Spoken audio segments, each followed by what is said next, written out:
Hello, it's a lovely, lovely morning from here in Delhi, and of course, a very cold one and a very freezing one also, because weather down here in Delhi is absolutely chilly and it's quite inclement out over there. But in spite of that, with great warmness, of course, we welcome you. And in this particular session, of course, what we are supposed to pick up, in fact, we have decided today to pick up a very significant topic, of course, IFRS 3 and its Indian counterpart happens to be what we call India's 103. Business combination and corporate restructuring. This is the chapter which we are supposed to actually start. It's a long, I have already told you, it's a pretty formidable chapter and it's a long one too. You can gauge the intensity of this particular chapter in the sense the notes which we have provided to you, you must have seen by now. The business combination, it encompasses near about 80 or 81 pages. There are nearly 20 sections which we have created to make this chapter what we call as easily assimilable as it is possible. Although inside of my heart I wish I could say that this happens to be a pretty easy chapter, but unfortunately that is not the case, as we will see later on. There are lots of issues, lots of provisional aspects, and of course it's something very new. And it's absolutely in contrast to the earlier version of business combination and corporate structuring. Mostly you are familiar with the word amalgamation, reconstruction, etc. But as I said, there is nothing of what we call any sort of similarity, and the level of understanding, of course, will be quite high as far as this particular chapter is concerned. So we'll talk about, but you need not require to worry on that particular account. You can have great trust, and you always had, and I'm really thankful to you for the same. So we on our part, as I keep on saying always, shall leave no stone unturned in making this particular chapter as easily assimilable as easily possible. Correct? So here we go and now have some what we call discussions regarding the what we call this India's 103. But you need to remember one thing. In this particular session, I am simply trying to actually acclimatize yourself with the terms and the terminology and the jargons of this particular Indias.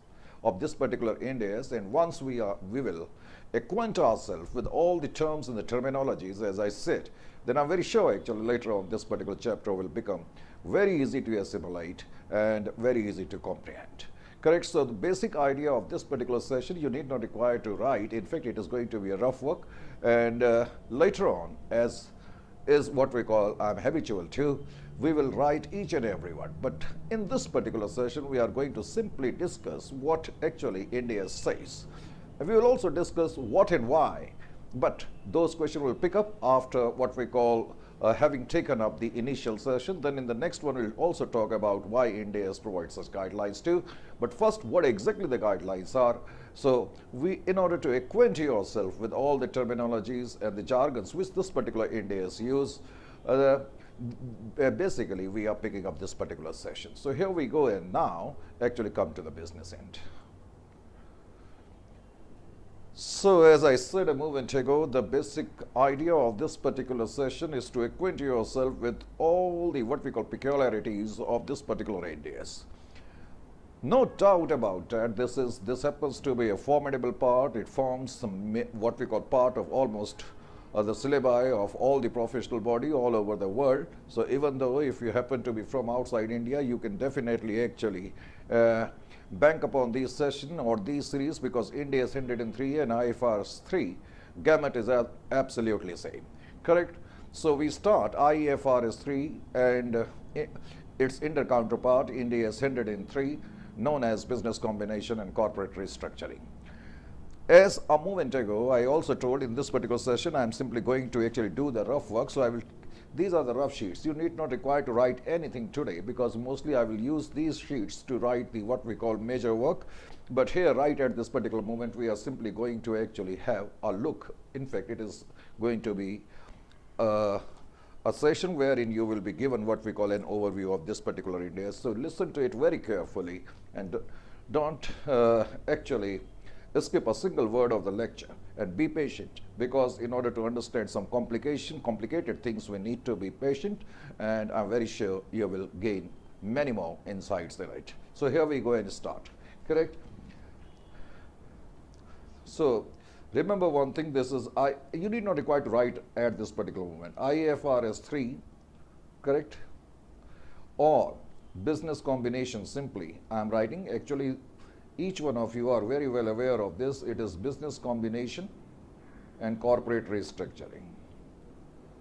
So I am simply writing business combinations. Basically it is a rough work right now at this particular moment. Actually I will keep these sheets here. These are causing a bit of problem. So now it's okay.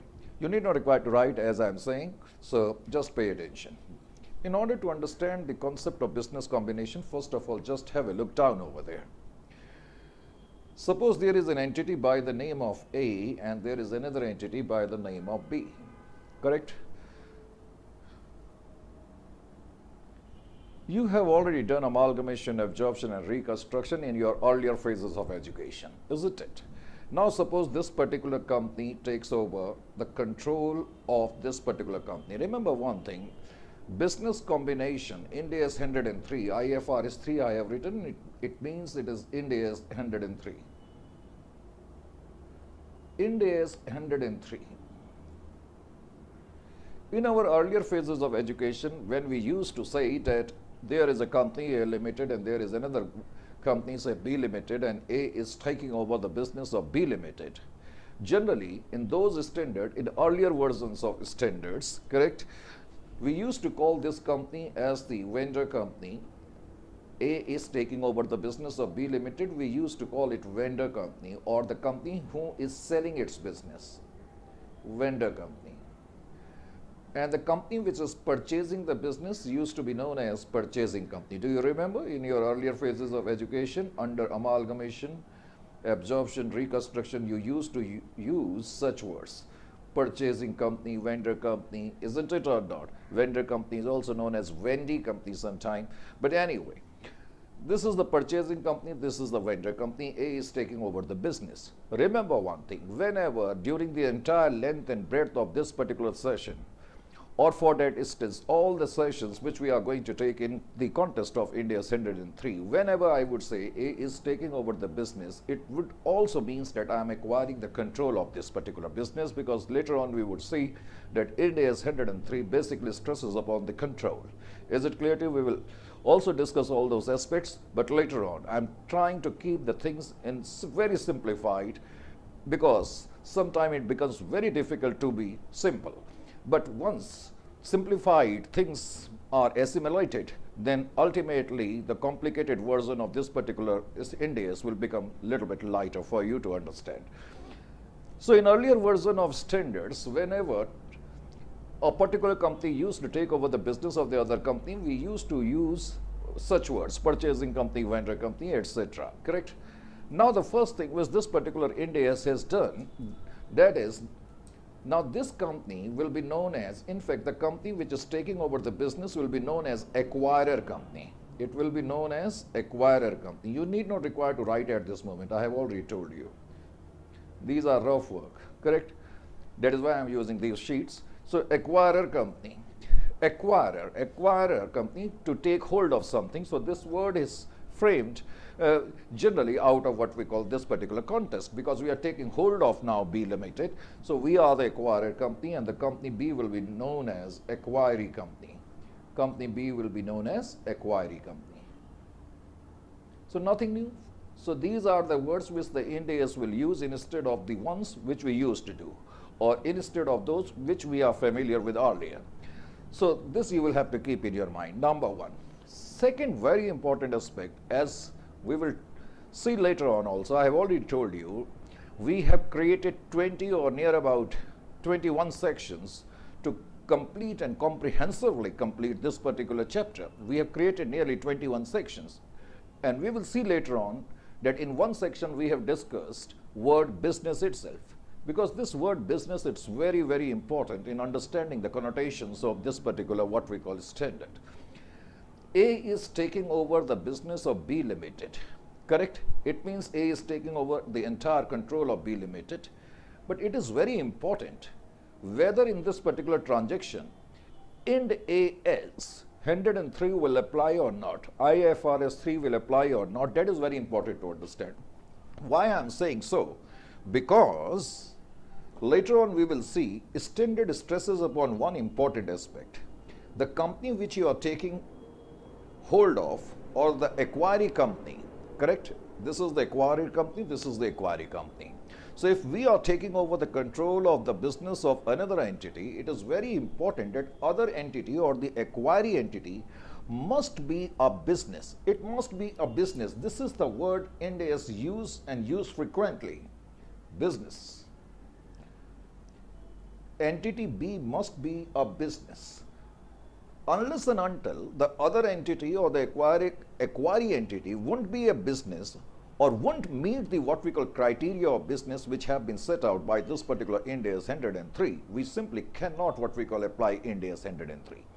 Ind AS 103 will come into picture only when a particular entity acquires the control of other entity or entities, one entity or more than one entities.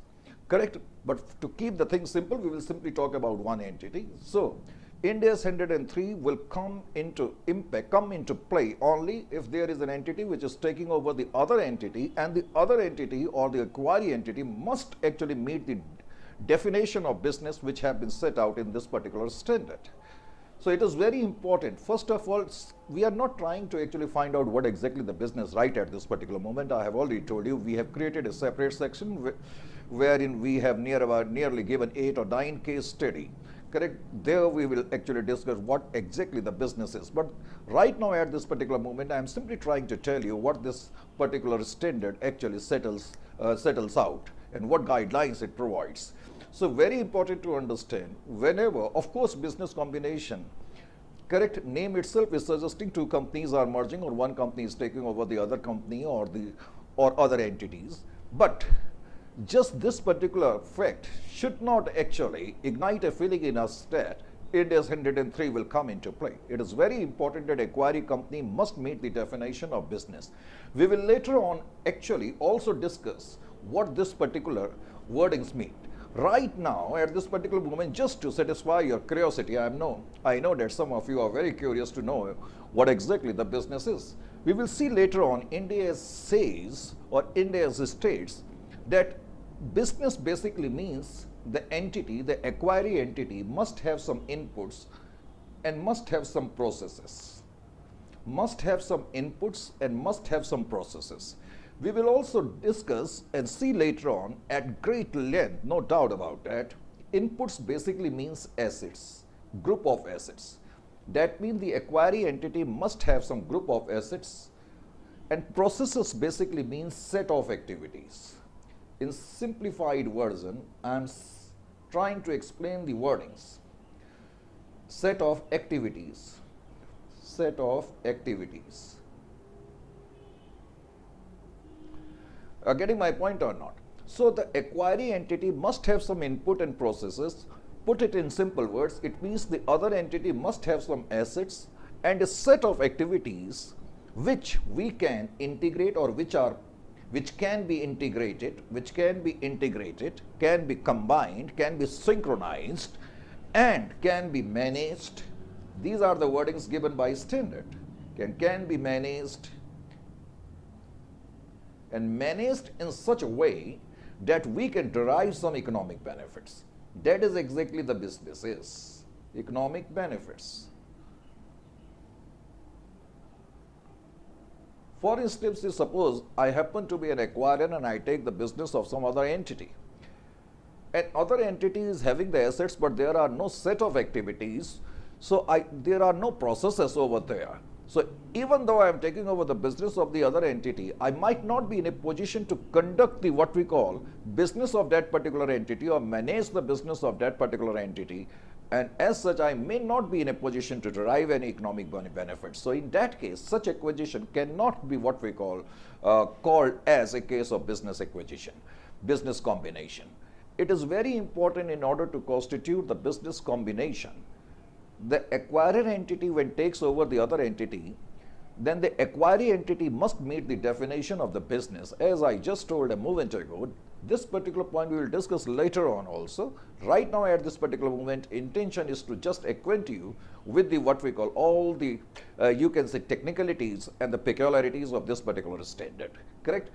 So business we will see later on. Of course, at length, in simple words, mean it must have a group of assets, correct? And it must have a set of activities which can be integrated, and output can be produced, and some economic benefits can be derived. So whenever I would say henceforth that a particular entity is taking over the other entity, you automatically actually infer that other entity is a business. It meets the definition of the business, because every time I cannot say that way. So first thing first is that you should get yourself acquainted with these terms, acquirer and acquiree. And if you need to have a bit of idea regarding business, first of all, you need to understand this. That means if a particular entity takes over the control of the other entity or other entities, then of course business, this particular Indias will come into play, but only provided the acquiring company meets the what we call definition of business. That means this whole process or this whole transaction or event, whatever you may like to call it, must meet the definition of business combination. That is very important point. This is the sole crux of this particular standard. Once you have acquainted yourself with the basic what we call fabric of this particular standard, these are rough sheets, you need not require to write anything at this particular moment. We are simply discussing the things, correct? Now, next thing, of course, we need to know the objective, correct? We will now stress this particular chart a bit further now. What is the objective? In order to understand the objective of this particular standard, we will see that this particular standard, as far as objective is concerned, is going to establish some principles and of course the requirements. It is going to give us, as I said, some principles and some requirement. It is going to settle out some what we call principles and requirement which the acquirer company need to follow when it will do the accounting.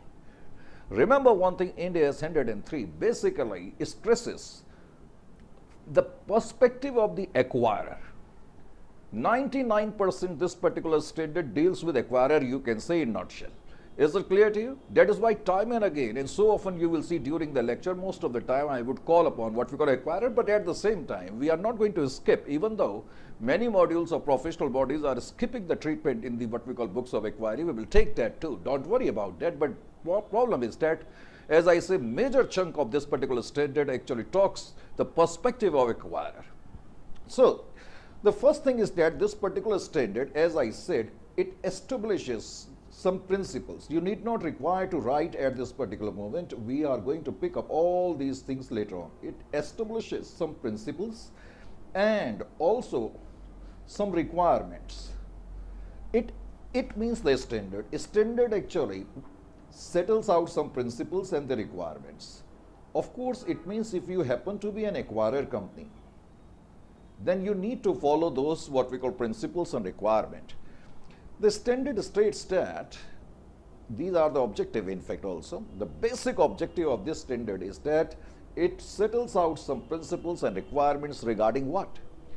Regarding, as I said, recognition.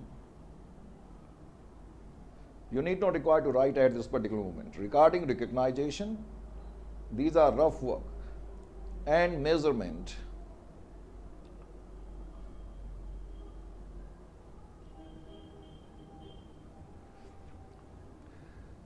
Standard settles out some principles and requirements with respect to recognition and measurement of what?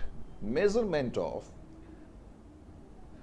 suppose if I happen to be an acquirer, and if I happen to acquire the business, as I said, whenever I would say acquire, it means I'm acquiring not only the business but the control over that particular business too.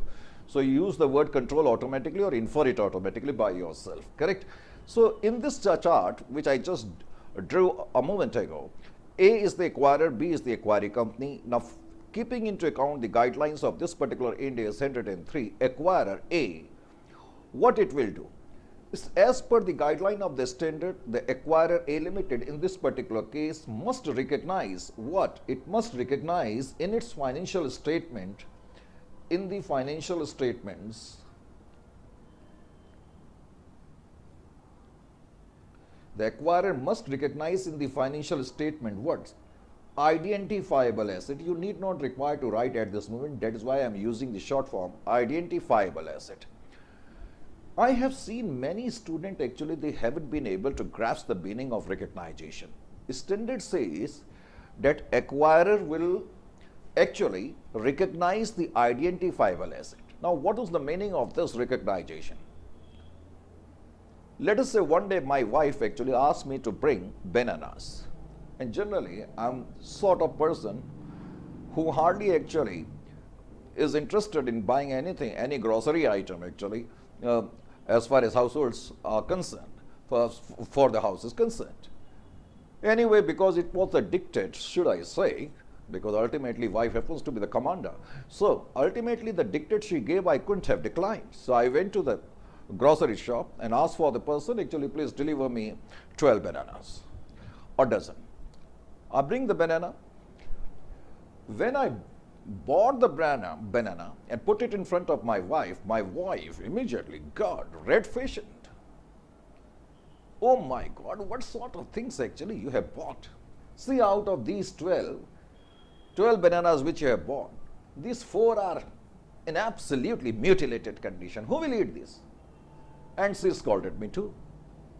Anyway, point here is that in a rage or in a fit of anger, she virtually threw 4 bananas, and by the grace of God, and she showed some mercy upon me and kept the 8 bananas, and she declined to actually accept these 4 because those, in her opinion, were absolutely, as I said, not fit for what we call eating.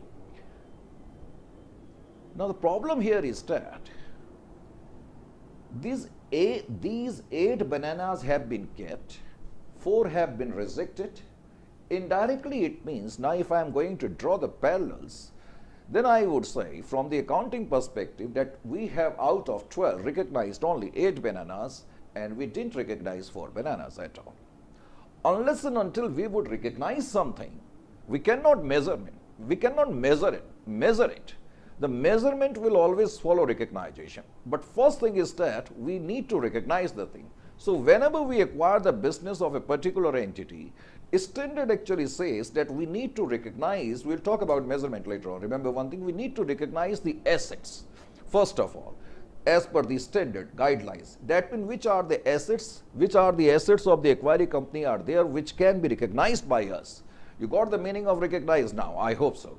So standard states that first of all, you need to recognize all the identifiable asset, and the assets which you have recognized can be identified very easily, separately, of course, it means. Besides, the standard also says that identifiable assets and liabilities. Standard states that when you acquire the business, you need to first of all recognize, I hope you got the meaning of recognition, assets and liabilities. How you are going to recognize, that's a different part. We are going to actually talk about it later on. Right at this particular moment, I am simply mentioning out before you the guidelines of the Ind AS. Correct? Second is, standard also says that we need to recognize non-controlling interest. What is this non-controlling interest? You are very well familiar with this word, non-controlling interest. Do you remember you used to do a chapter by the name of holding companies, isn't it or not? Holding companies, so often you have done as per your earlier what we call version of standards. Now holding company or consolidated account is covered by Ind AS 110 or IFRS 10. And so we will see that later on, but the point here is that we have used this particular word non-controlling interest under consolidation so many times. Non-controlling interest means, suppose I told in the beginning, we acquire the control of this business. Let us say total share capital of B Limited is 1,000. How can we acquire this entity?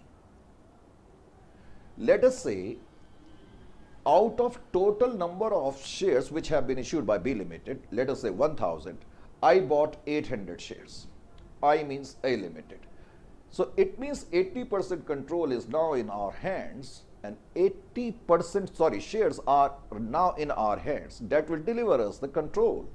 So more or less this particular company has now been acquired by us because this particular entity will stay in our control. We have a bulk of what we call majority stake in this particular company, 80%. In fact, just to make the point a little bit clear, if we have more than 50% stakes, quite obviously it means we are having the control. But remember one thing, this is not the only yardsticks to determine the control, but we will use it most of the time to actually make the things a little bit clearer, correct? So if I acquire more than 50%, generally control passes to us. So now this entity is more or like in our control. But 20% stakes are not in our control. This 20% is known as non-controlling interest holder. Non-controlling interest holder because they are interest holders in B Limited, but they do not have any control. That is why the name non-controlling interest, correct? So standard states that, first of all, from the perspective of the acquirer, whenever acquirer will take the what we call control of the acquiring entity, it must in its financial statement recognize right at this particular moment, I am not talking about measurement, it will recognize what we call all the identifiable assets and liabilities besides non-controlling interest, and it will also recognize and measure any goodwill. If you remember, in your earlier version of amalgamation, absorption and reconstruction, especially in the books of the purchasing company, when you used to pass the entry, correct, all asset taken over to liabilities taken over, the difference used to be either debited towards goodwill or what we call gain towards capital reserve. That means whenever purchasing entity would acquire the business of other entity, there used to be what we call either goodwill or capital reserve. Similar is the situation here. As per Ind AS, because we are acquiring the business, so quite obviously there might be some loss. We know that goodwill is a capital loss for the purchasing entity because we have to pay extra. So we will recognize goodwill in case if there is any. Besides, instead of using the word capital reserve, now we will use the word gain on bargain purchase. Gain on bargain purchase. Gain on bargain purchase. We will use this word quite often. Now this is a new term which has been coined by this particular standard, gain on bargain purchase. Instead of capital reserve, it is known as gain on bargain purchase. And it's a pretty long word, so I will use the short version that is abbreviated from GOBP, correct? Gain on bargain purchase. First point should be absolutely clear. The basic objective of this standard is, first of all, you must not let it skip out of your memory, which I had told you in the beginning itself, that this particular standard stresses the viewpoint of what we call acquirer rather than the acquiree. So whenever in a business transaction or business acquisition or business combination, acquirer will acquire the business, then acquirer first of all will recognize all the identifiable assets and liabilities, that which are the assets which we need to recognize.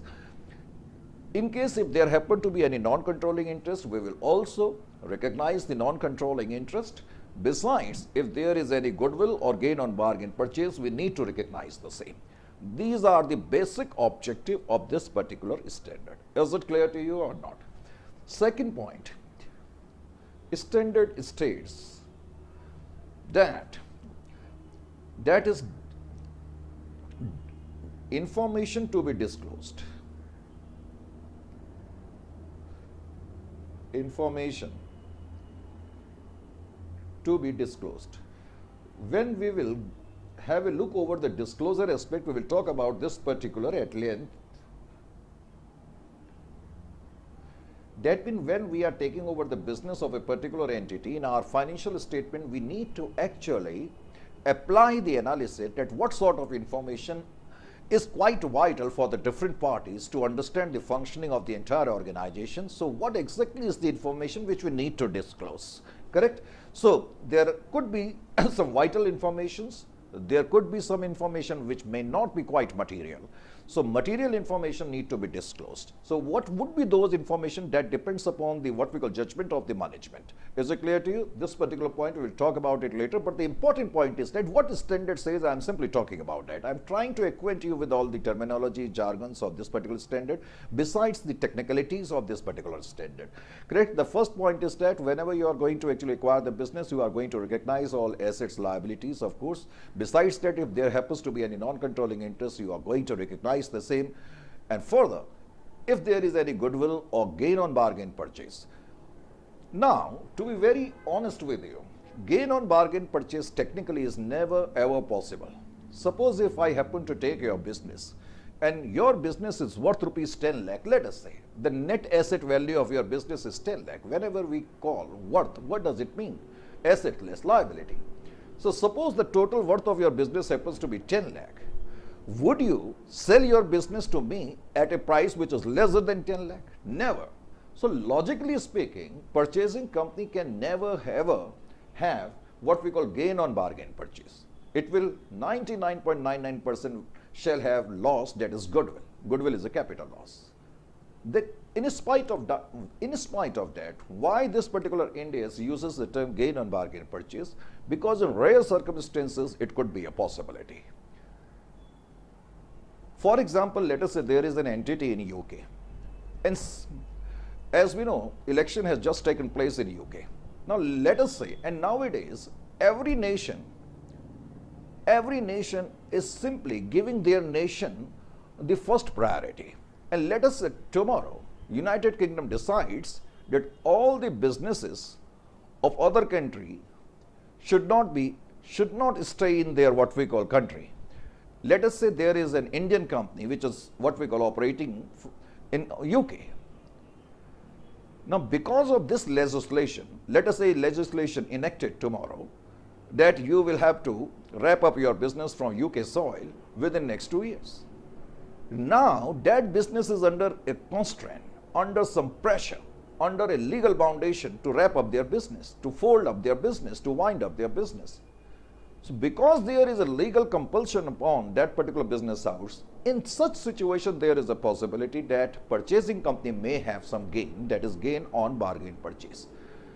Logically, gain on bargain purchase is never ever possible, but it is possible only when the selling entity or acquiring entity, as we call it nowadays, correct, is under some pressure. Second point which this particular Ind AS stresses upon, it tells the acquired company that you need to find out which is the vital what we call content of this entire transaction, which is quite important from the perspective of the investors or the parties having interest in your what we call organization. Try to disclose that. Third point, C I will call it. Ind AS, and just a moment ago when I was drawing that particular chart, I did talk about this particular point which I'm writing right now. You must understand that Ind AS 103 or IFRS 3 shall apply only to such transaction or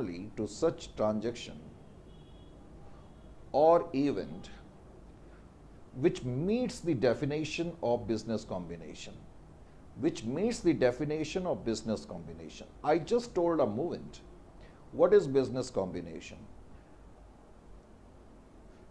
I told a movement that business combination is possible only when acquirer, correct, takes over the business, that is acquiring company. Let us say this is A1, this is A2. This is acquirer, this is acquiring.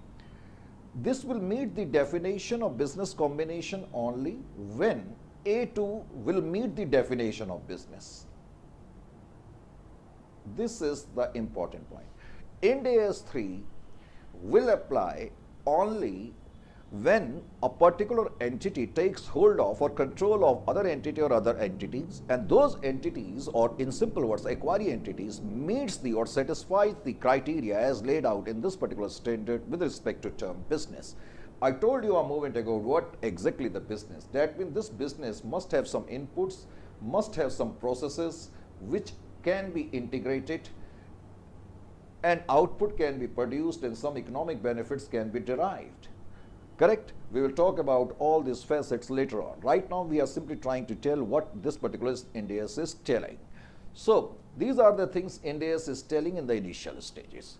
Besides, this particular Ind AS has given us some definitions further. As far as definition is concerned, one definition we have already talked about. Ind AS actually provides us definition regarding acquirer. I have already told you which entity is acquirer company and what we mean by acquirer. Similarly, then Ind AS states acquiree. We know which entity is acquiree, that is the entity whose business or upon whom control is being established. Acquirer is the company who is acquiring the control of the other entity, correct?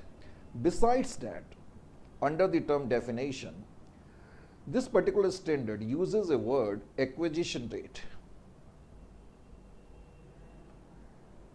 You have been familiar with this particular word, acquisition date.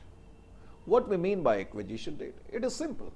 Suppose this is the accounting year 1/4/2020 and this is 31st/3/2021. And on this date, let us say A1 acquires A2. So this particular date will become the date of acquisition.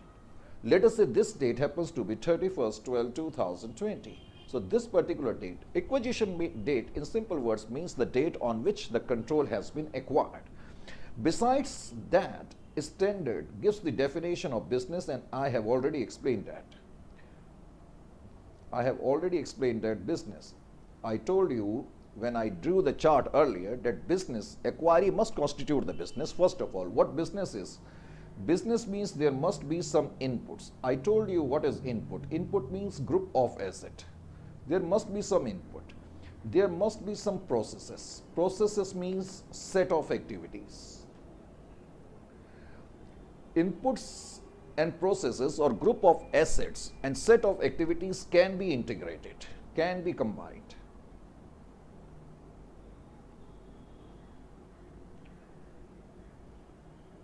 Can be integrated. Correct? Suppose there is a particular company and that company manufactures liquor. It has got machines, it has got manpowers. So machine is input and process is manpower. Of course, this machine and manpower can be integrated to produce the output. Output is liquor.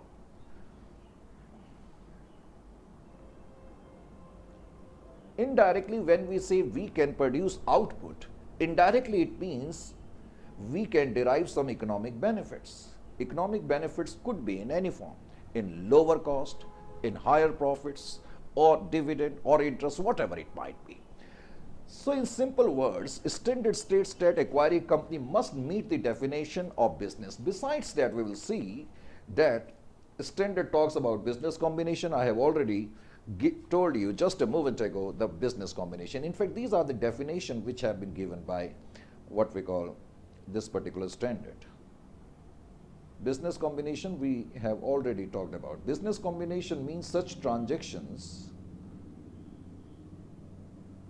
or events in which one entity acquires control over the other entity or entities, and those entities over whom the control is being acquired are meeting the definition of the business. Are you getting my point? That is business combination. You need not require to write at this particular moment. For God's sake, don't write. I am going to write each and every word later on. Don't worry about that. Correct? Then point number E. Under E, this particular standard talks about a concept known as contingent consideration. Contingent consideration. What is this? These are rough work, not fair work. So for God's sake, don't write at this particular moment. Simply pay attention. Contingent consideration. Suppose today A1 is taking over A2. This is sufficient. I need not require to tell you that A1 is acquiring control over A2. I've already told you to use the word control by yourself whenever I would say a particular entity is taking over the other entity. Second inference which you need to draw is, one, we are acquiring the control, and second, it is a business. Then only this particular Ind AS can apply. Now A1, let us say acquiring the control of A2 or the business of A2. Is it clear to you? Obviously, when we are going to acquire any particular entity, we need to pay some amount that is known as consideration. This is known as consideration. Quite obviously. We cannot acquire any other entity free of cost. Honestly speaking, even that is a possibility, but that I will talk about later on, correct?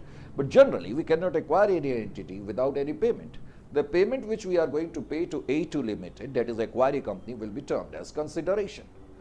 Later on, in fact, this particular standard has given some inputs regarding consideration also. We will see that whatever consideration the acquirer will pay will be measured at fair value, and the consideration can be paid in any manner and in any form, that is by way of cash, by way of shares, by way of equity or preference share, options, share warrants, and even you can give your own business.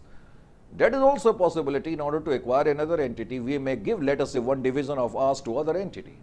So you can pay consideration in any form and in any manner. That's a different matter. Right now, what I am stressing is A1 acquired A2, and A1 will pay the consideration. And let us say, when it acquired A2, consideration was settled at 50 lakh. We will pay you rupees 50 lakh.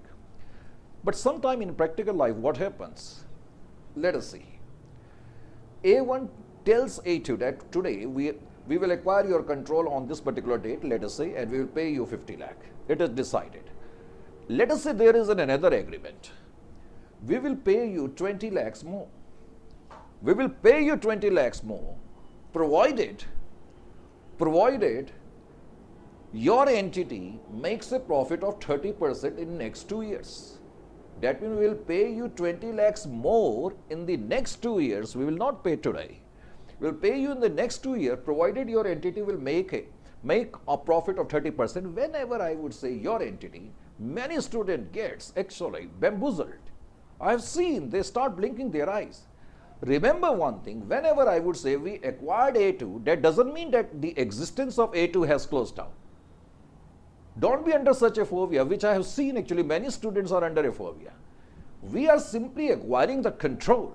This business is still functioning. Only thing is that it is functioning under our guidance, under our what we call dictates, under our terms.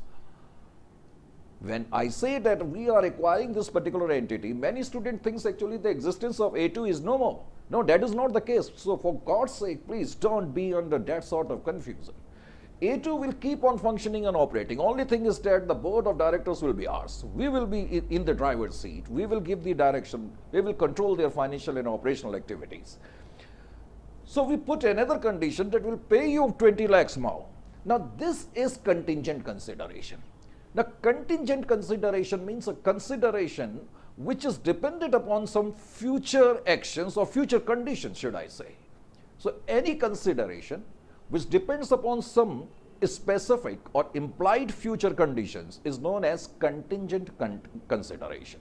Contingent itself means something which depends, correct? So we will see whether contingent consideration is recognized or not. Even standard actually provides us some clues regarding that also. Generally, even the contingent consideration will be recognized, correct? We will see later on also. But right now, at this particular moment, we are simply trying to put before you a bird's eye view of the entire standard. Then further, the standard states, what the standard states then? Further, the standard states that once it has been decided that this transaction is a business combination, A1 is taking over the business of A2, it means A2 is a business. So we may say this transaction is a business combination. So once the transaction or event is a business combination, obviously now acquirer will have to take care of Ind AS 103. It will have to take into account all the guidelines. Some of those you have already seen. Now the accounting part will unfold. As I said a moment ago, we will have to now recognize the assets, correct? Besides that, are there any non-controlling interest holders or not? What sort of goodwill or gain on bargain purchase we have? We will recognize all these. So once it has been settled that this transaction is a business combination, then the accounting part will come into play. Accounting part will come into play. Accounting part will come into play only once it has been decided that this transaction is a business combination. Then accounting will come into play. Under the accounting part, what we are supposed to? what we are supposed to actually state. As far as accounting is concerned, this Ind AS, you need not require to write anything at this particular moment. This Ind AS, IFRS 3 or Ind AS 103 simply states that acquisition method will be adopted. Good thing is that there is no other method. Acquisition method. Acquirer company will use acquisition method to do the accounting.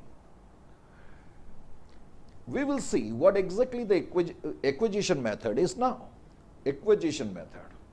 As far as acquisition method is concerned, under the acquisition method we will see a first step. Now we are moving over to the accounting part. I want to do the accounting. Transaction is that A1 has taken over the control of A2. Number one, A2 is a business. It meets the definition of business, and this transaction is a business combination. Now acquirer will have to apply Ind AS 3 to do the accounting. In order to do the accounting, what will be your first step? See here, please pay attention. Suppose A1 takes over A2. If I will ask you who is the acquirer, you might be feeling so many times you have told us these things, why you are harping upon the same string. You got the meaning of this phrase? It means why you are repeating this, harping upon the same string. String, you know, some instruments, they have got what we call strings. That means why you are keep on what we call giving us the same tune. Anyway, acquirer and acquiree.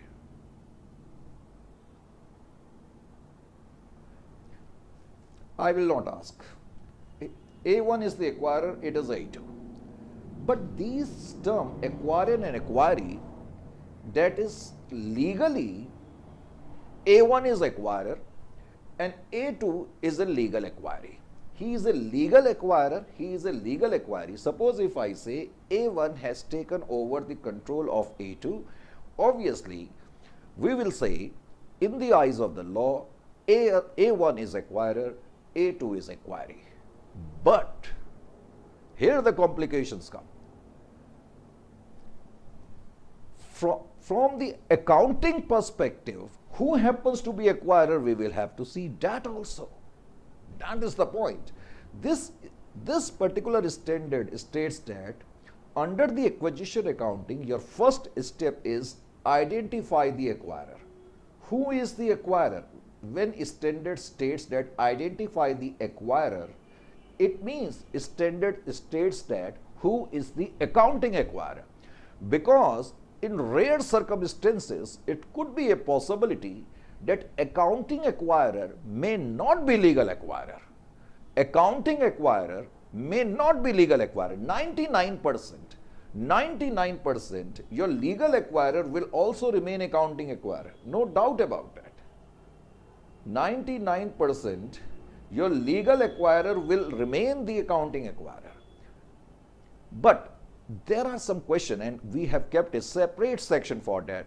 Over that, we have given some case study where we will discuss that what are those rare circumstances when accounting acquirer can be different. For example, there could be a possible case when acquiree will have to do the accounting from the perspective of acquirer. What I mean to say is that suppose A1 is taking over the business of A2. Quite obviously, they are acquirer and acquiree. Whenever we say they are acquirer or acquiree, it means in terms of legality.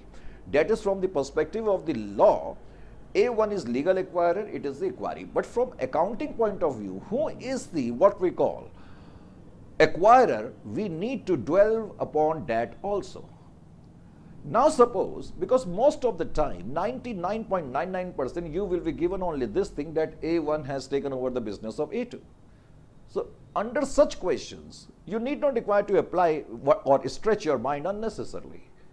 Under such circumstances, because these are straightforward questions, under such cases, obviously your legal acquirer will be your accounting acquirer also. So you need not require, as far as practical part is concerned, you need not require to apply much of what we call your stretches of what we call thoughts. Only thing is that there are some case study questions when the question will ask you identify the acquirer. So such a possibility may happen. For example, let us say A1 acquires A2. let us say A1 acquires 80% stakes. Logically, it is the legal acquirer. A1 is the legal acquirer and it is the legal acquiree. But let us say there is an agreement that control will remain with us. We will what we call control all the financial and operational activities and we will represent the board.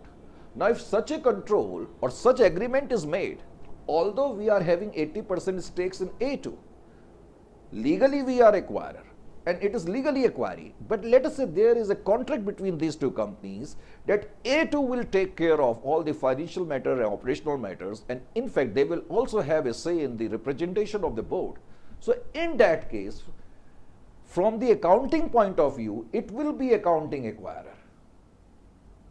So such what we call rare possibility may unfold, but you need not require to develop any hunches regarding the what we call level of difficulty of this chapter. Don't worry a single bit. In practical sort of question, as I said a moment ago, you need not require to stretch your mind or pain your mind unnecessarily because you will be given limited information. Such things need to be done only when there are case study questions, and we will discuss those questions. We have kept a separate what we call section for the same acquisition method. Don't worry about that. So this is the first step. In order to do the accounting, acquirer will use acquisition method. Under acquisition method, just a moment ago I said first thing is that you need to find out who is the accounting acquirer. Once you have determined that, let us say A is also the accounting acquirer, because most of the time I told you already, legal acquirer shall remain what we call accounting acquirer. Now let us say, now coming to the second step under acquisition. Second step is determine the acquisition date. We have already told you. Determination of acquisition date. Determination of acquisition date, that is what we call next step.